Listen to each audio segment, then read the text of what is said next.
waaw kon ñu delluwaat bi nuyoo rek ñu ngi nuyu mbooloo mi ku nekk ci yéen turam ak santam di leen ziyaar ci weer gi nekk muy weeru koor ñuy nuyu aussi suñu ñaari conférence yi ñu fi dalal tey kii di doyen Diop mu ngi nekk tribunal xëy na buñ paree après incha allah monsieur Thiam dana ñëwaat am luñ ci dolli ak suñu beneen mbokk Cheikh Gueye moo nekkee nii sama ndeyjoor tey ñoom lañ fi woon pour ñu waxtaanal li ci benn thème xam naa ne mu ngi bëgg a naaj te koor gi comme sama mbokk séeréer yi ñemewuñ ko te san temps yooyu dafa am benn paa bu ñëw mu ne ma soxla si mu nekk naa mu ne ma yaakaarloon ne ustaas yi am na luñ bàyyi am na daal li ñu xam ne ci téere yi defuñ ko xooruñ ko bu baax mu ne ko ah mu ne ma waaw ma ne ko lan la mu ne ma yaakaar naa wàññi diw bi fu mu am wàññi koor war na fa am rawatina Kaolack mais li si gën a garaaw mooy waaye mi sànq ba léegi ñuy tooñ mbokki njaay di muy am jóobeen ndax waa du séeréer loolu moo ma si jaaxaloon bu ko defee mais yiw la damay faral di wax mooy ni mu gën a tàngee rek yiw gi gën a bëri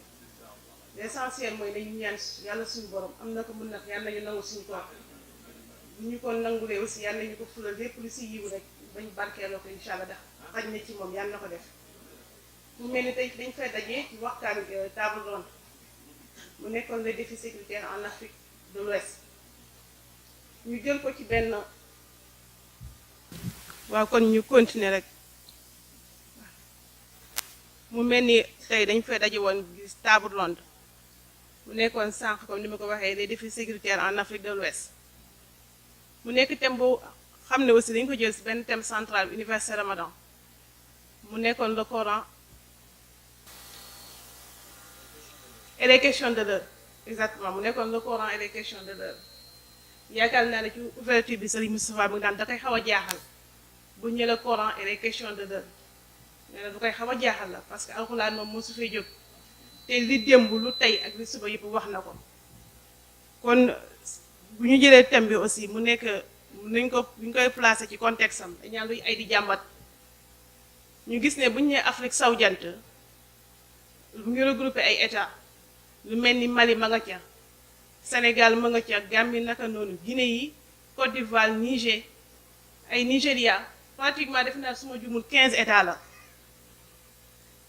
bu ñu leen jëlee aussi ñu gis ne day am yuy faral di am ci wàllu kaarange bu njëkk ba dañoo amoon loo xam ne dañu ko doon wax ay conflits classiques mën na nekk ay guerre ethnique wala yu demee noonu waaye genre rébellion actuellement défi sécuritaire bi dafa am yeneen question yi mu laal lu mel ni cybercriminalité defe naa mu ngi fii lu mel ni terrorisme mu ngi fii ak yeneen yoo xam ne nii dañu koy faral di gis ci jamono mu nekk ay xeet yoo xam ne mu ngi jóg di dal askan bi te faalewut nga nekk jullit wala chrétien parce que gis nañ fi ay églises ñu attaqué gis nañ fi ay jullit yu nekk ci jumaa de jullit ñu attaqué leen alors que bu njëkk ba dañ ñëwoon dañuy dem di attaqué fi nga xam ne nii da doon regroupé ay nasaraan maa xam ne les occidentaux bu njëkk ba ñooñu lañ doon visé mais actuellement gis nañ ne bàyyi na ñooñu dañuy dem di visé ñoom ñoo bokk dëkk bi parce que en fait bu ñuy faral di seetlu ñiy def attaque terroriste yooyu noonu wala ay cybercrime wala ay crime organisé wala yeneen yu mel noonu du ñu nekk ñoo xam ne dañu leen di jëlee feneen ñu ñëw déedéet ci suñu biir dañ leen di jël jëm leen defal lu ñuy wax lavage de cerveau fasal na leen gëmloo leen loo xam ne ni amul parce que yaakaar naa bu njëriñ mel ni Nigéria Boko Haram ma nga fa ay ansaaru diin mu ngi fii Mujaawo aussi mu ngi fii ñoo xam ne dañ ñaan ñoom dañuy taxaw di xeexal wax ne loolu lañ tuddee islam entre guillemets mu mel ni kon bu ñu jëlee Afrique sowu jant ay défis sécuritaires yu bëri mu ngi fi taxaw di ko xaar kon xam naa ci loolu noonu ne pas monopoliser la parole ci lañ joxee suñu doyen Diop muy indi si benn exposé ci kéemtalaayu 30 minutes xam naa ne nag du doy mais bu ko defee comme olof mu naan lu duuf si nag bi xajul ci cin bi day def ay jukki rek bu ñu paree xëy na par rapport ak débat bi ñu indi après du ñàkk yeneen yoo xam ne mënu ko woon kii mu apporté ko si kon doyen vous avez la parole. asalaamualeykum ورحمة الله تعالى وبركاته. بسم الله الرحمن الرحيم. بسم الله الرحمن الرحيم. أيها الإخوة في الله، سادات وسيدات مستمعون الكرام، زعماء الدين، إدارية وبلدية، السلام عليكم. نفيدكم علما أن حضوركم في هذه البقعة الطاهرة في هذا الشهر المبارك نعمة وفرحة لنا. إذن الحمد لله، نحمده ونستعينه ونستغفره ونعوذ بالله من شرور أنفسنا ومن سيئات أعمالنا، من يهد الله فلا مضل له ومن يضلل فلا هادي له. هو الذي خلق من الماء بشرا وجعله نسبا وسحرا وكان ربك قدير. هو الذي أرسل رسوله بالهدى ودين الحق ليظهره على دين كله ولو كره المشركون. أما بعد فيا عباد الله، mbokk yi maa ngi leen di nuyu. bi ma leen nuyoo ba pare maa ngi leen di sant, maa ngi leen di gërëm, di leen di ndokkeel, di leen di ziyaara, di leen di tatagal. ku ci nekk ci yéen maa ngi koy wàccee ci wàccuwaayam. marhaban bikum, ahlan wa sahlan, et soyez les bienvenus. Évidemment, mu mel ni kon mbokk yi dañu fi daje pour waxtaane benn thème, muy thème boo xam ne thème bu am solo la, thème boo xam ne ñëw na ci waxtu wi ñu ko war a waxtaane, mais aussi ñu ngi koy waxtaane ci ñi ñu ko war a waxtaane ak si ñu ko war a waxtaane fii la. naam, laa yajtamiu isnaani illa bi qadaa illahi wa qadarihi. dëgg la, ndaje moo gis loxo suñu borom mu nga ca, kon nag ndaje mi loxo suñu borom mi ngi ci. wa inna bi ma qadaa wa qadara bokk na ci li nga xam ne suñu borom kartanal na ko gannaaw bu mu ko attee. ñu tase tey war a waxtaanee benn thème bi annoncé nañ la ko, mooy défi sécuritaire en Afrique de l'Ouest. et jàppal ne Afrique de l'Ouest mooy Afrique occidentale, mooy Afrique googu nga xam ne tubaab yi moomoon nañ ko fi, ñu koy Afrique occidentale française. comprendre nga ma? xale yi lay wax de, xale yi lay wax. donc bu ñu la waxee Afrique de l'Ouest, retenez que c'est l'Afrique occidentale. yow ki déggul olof mooy Afrique sowwu jant. Afrique de l'Ouest mooy Afrique sowwu jant, mooy Afrique occidentale.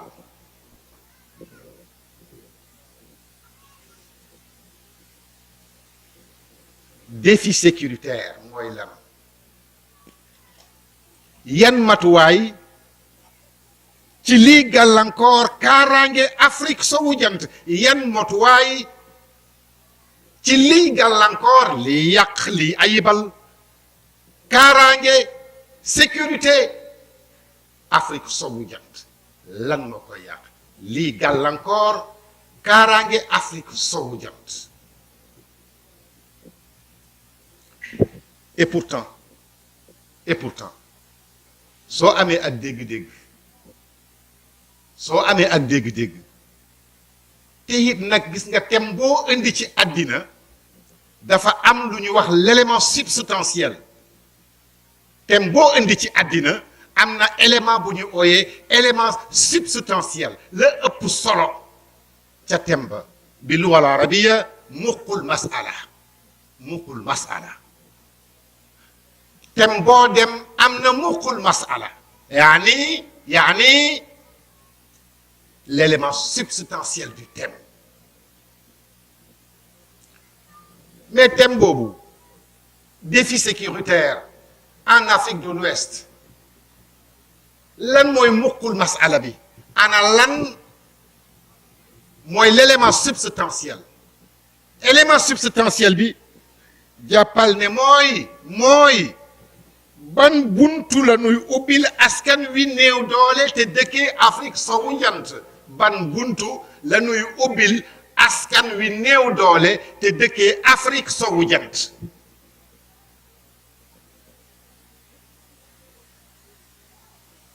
Afrique sowu jant googu nga xam ne dafa am ay gàllankoor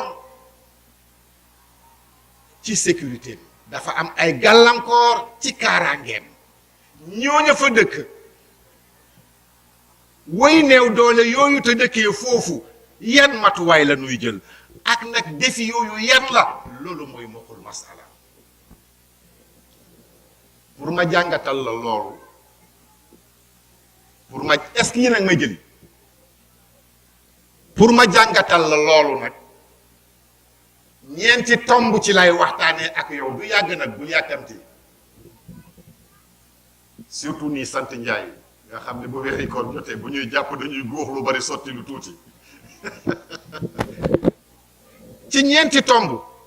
ci lay waxtaanee ak yow ñeenti tomb yooyu su ma ci waxtaanee ak yow dafay mel ni dama xar sa bopp jël ko dugal ci thème bi da nga koy comprendre le premier point mooy ayna tuujad Afrique sowu jant fan la Afrique sowu jant nekk ak lan mooy Afrique sowu jant xam nga da ngay Afrique sowu jant Afrique occidentale Afrique nangam Afrique de mais fan la Afrique sowu jant nekk loolu mooy premier point bi deuxième point bi ñan ñooy ñi ñuy ooyee les populations vulnérables wuy néew doole yooyu ñan ñooy les populations vulnérables loolu mooy deuxième point ad-du'afa loolu mooy deuxième point kon su ma la jàngalee premier point da nga xam fan la Afrique sowu jant nekk ma wëññeeku jàngal la deuxième point bi di nga xam du'afa yooyu ñuy wax ñan lañ maanaam les populations vulnérables su ma foo jógee ko nag indi la les défis sécuritaires muy al i'tiqarat aw al mu'aradat al amniya للمدرسين اللغة العربية للمستعربين هذا الاحتقارات أو المعارضات الأمنية في أفريقيا سو جنت loolu mooy troisième point quatrième point bi proposition yi nga xam ne nag dana koy indi pour saafara loolu yaakaar naa ne campé naa débat bi de campé naa ko de kon nag fii moom toj naa ko rajax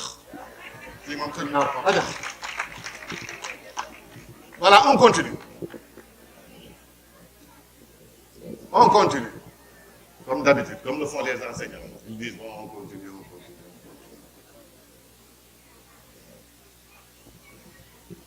où se trouve donc l'Afrique sowu jant où se trouve donc l'Afrique occidentale fan mooy Afrique de l'Ouest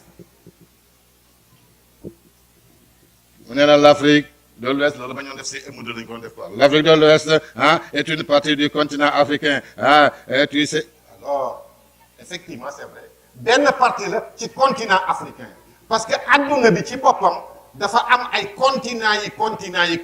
Afrique ci la bokk benn la Amérique ci la bokk ñaar la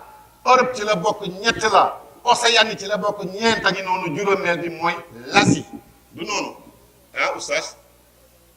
c'est comme ça juróom yooyu la de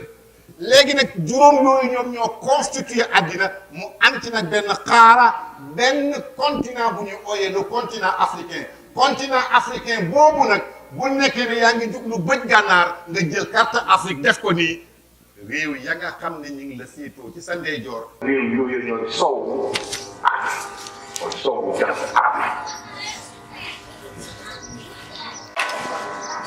soxna si wax na la ko moom xaw na lekk sama télé bi sax moom xaw na jël sama télé bi beneen ci la bokk Burkina Faso ci la bokk Côte d'Ivoire ci la bokk la République de Guinée Togo ci la bokk Mauritanie ci la bokk waaye am na yeneen pays yoo xam ne ay pays anglophone ak lusophone la des activités économiques de l'Afrique de l'Ouest ngir ki nga xam ne kii jàngul tubaab gàllankoor yi nga xam ne nemmeeku nañ ko ci koom-koomu Afrique sowu jant loolu bokk na ci défi gàllankoor yi nga xam ne nemmeeku nañ ko ci koom-koomu Afrique sowu jant bokk na ci défi ñaareeli défi wala ñaareeli situation la situation qui a des répercussions négatives aussi sur la sécurité alimentaire et nutritionnelle de l'Afrique de l'Ouest. La situation qui a des répercussions négatives sur la sécurité alimentaire et nutritionnelle de l'Afrique de l'Ouest. loolu mooy la mooy gàllankoor yi nga xam ne nemmeeku nañ ko ci li Afrique sowu jant di dundee gàllankoor yi nga xam ne nemmeeku nañ ko ci li Afrique sowu jant di dundee loolu itamit bokk na ci défi sécuritaire. Troisième situation, la situation qui a des répercussions négatives sur la sécurité des populations vulnérables. La situation qui a des répercussions négatives sur la sécurité des populations vulnérables. yaa ngi may portal rek te man damaa rafet kon ñetti tomb yi mooy ñetti tomb yi nga xam ne moom laa la bëgg a waxtaanal ca ñetteeli tomb booba yaa ngi may dégg ca ñetteeli tomb ba ma la waxoon fa ma la jàngale les pays de l'Afrique de l'Ouest jàngal la les populations vulnérables ñëw ne léegi dama lay jàngal nag les défis sécuritaires limal la ci ñetti situation yooyu moom laa la doon waxtaanal léegi doon ko ci tomb boobu mais ñetti situation yii mu la wax gàllankoor yi ñu nemmeeku ci koom-koomu Afrique sowu jant gàllankoor yi ñu nemmeeku ci li Afrique sowu jant di dundee gàllankoor yi ñu nemmeeku ci kaaraange way néew doole yi dëkkee ñan ñoo moom le centre du Mali les djihadistes te loolu ñuy def nag teguñu ko fenn beaucoup de fonctionnaires ont abandonné leur poste fonctionnaires yu bare boo demee dans le centre du Mali abandonné nañ seen poste yi mënatuñ faa liggéey parce que amatul kaaraange défi sécuritaire yi ñuy wax moom la te nekku ne foofu rek la ak feneen défi sécuritaire yooyu moo waral ba les fonctionnaires maliens ont abandonné le centre dem seen yoon mais loolu musiba la les écoles sont fermées xale yi jàngatuñu mais loolu musiba la ah.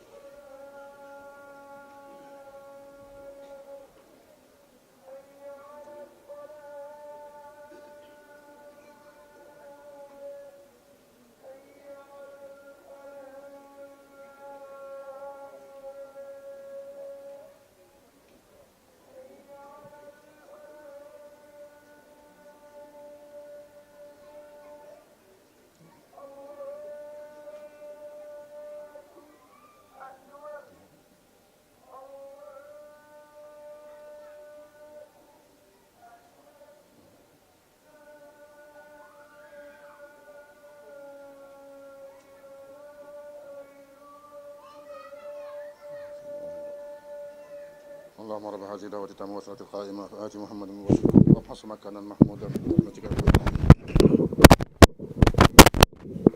Donc je disais, qui sont donc ces soi-disant djihadistes qui envahissent nos lieux? Je veux dire l'Afrique de l'Ouest. Et en font un espace de vie quotidien où perdure misère et violence, précarité et perdition. D'où viennent-ils? Et où vont-ils? ñoom dañoo lakkal nit ñi, ñoom dañoo soof, yàlla nañ dee. xoolal la xew Niger, des frappes terroristes yoo xam ne kenn mënu laa wax, dee gu gën a ñaaw ay dee yoo xam ne kenn maar day tali ca Niger. mais Niger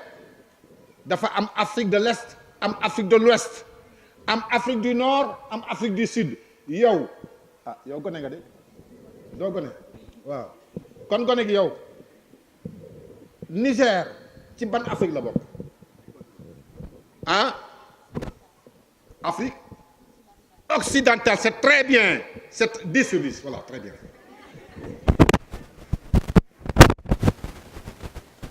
Ak les frappes terroristes au Burkina Faso,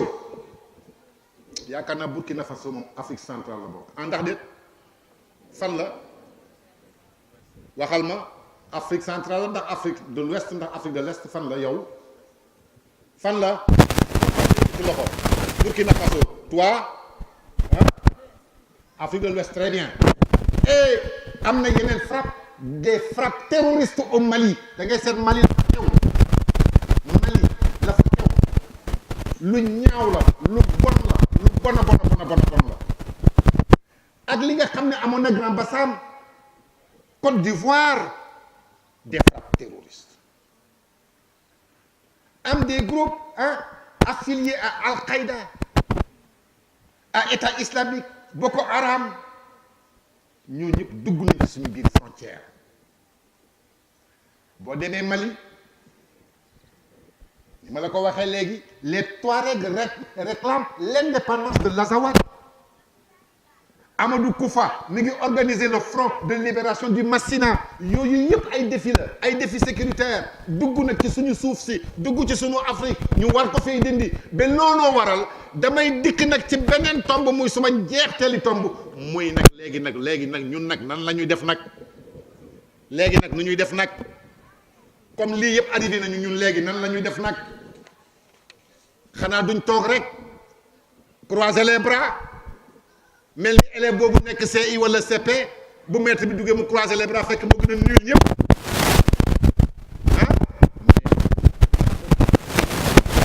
il faut mu am def nag pour solutionner situation boobu, parce que situation la boo xam ne waxta mën a nekk, c'est pas possible inna allah la yughayyiru ma bi qawmin hatta yughayyiru ma bi anfusihim. ñun ñoo koy mën a dindi suñu bopp, kenn du ko mën a dindi. moo tax am na ay borom xam-xam yu wax, borom xam-xam yu ni man la ñu wax approuvé naa ko, d'accord naa ci, te nag ay borom xam-xam lañ. lu tax ma ne la ay borom xam-xam lañ? parce que lanu wax daf ma convaincre. bokk na ci le docteur Cheikh Tidiane Gadio, ancien ministre des Affaires étrangères du Sénégal, am na lu mu wax te la mu wax na boo ko seetee ba seet loolu la. mais am na beneen boroom xam-xam boo xam ne moom itamit wax na, te ba mu doon wax na booba lii xewut, waaye daf doon dànkaafu nit ñi, mu Cheikh Anta Diop. Cheikh Anta Diop dafa waxoon ne bu ngeen moytuwut bu ngeen moytuwut nangam lu nekk mu nekk ca. booba xamoon na ne lii dina mës a ñëw, muy wëññeeku di dànkaafu nit ñi. kon donc kooku joxe woon na solution avant que mbir mi am. médecin ba faj na ku feebar ka feebarul de.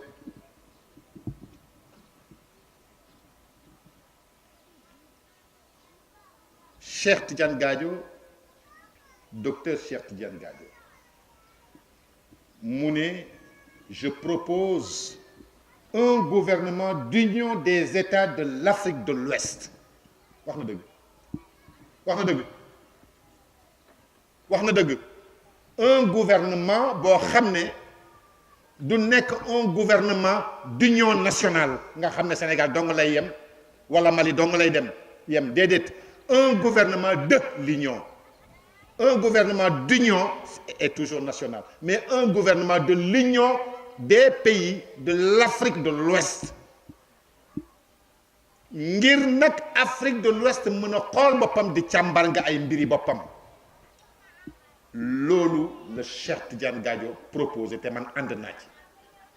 waaye waxkat yi am na ci ñoo xam ne ñii nee nañ déedéet parce que dafa am ay divergences linguistiques des divergences ethniques des divergences religieuses des divergences culturelles bokkuñu diine bokkuñu waaso bokkuñu làkk bokkuñu nii bokkuñu lële waaw kon loolu bu nekkee ne def nañ ko ndax dina mën a sotti waaw ndax déet bokkuñu lu ñuy làkk ñoo bokk benn gouvernement waaye bokkuñu lu ñuy làkk ñoo bokk benn gouvernement waaye bokkuñu waaso ñoo bokk benn gouvernement waaye bokkuñu diine ñoo bokk gouvernement. Mais Cheikh Tidiane, ça va pas non ça va pas non mais ça peut pas aller mu ne attention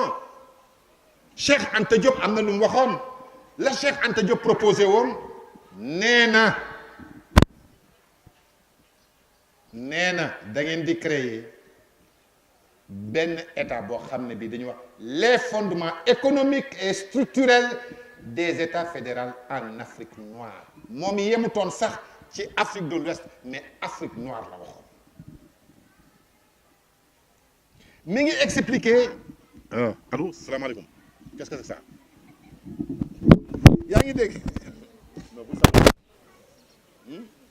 léegi ma jeexal oustaz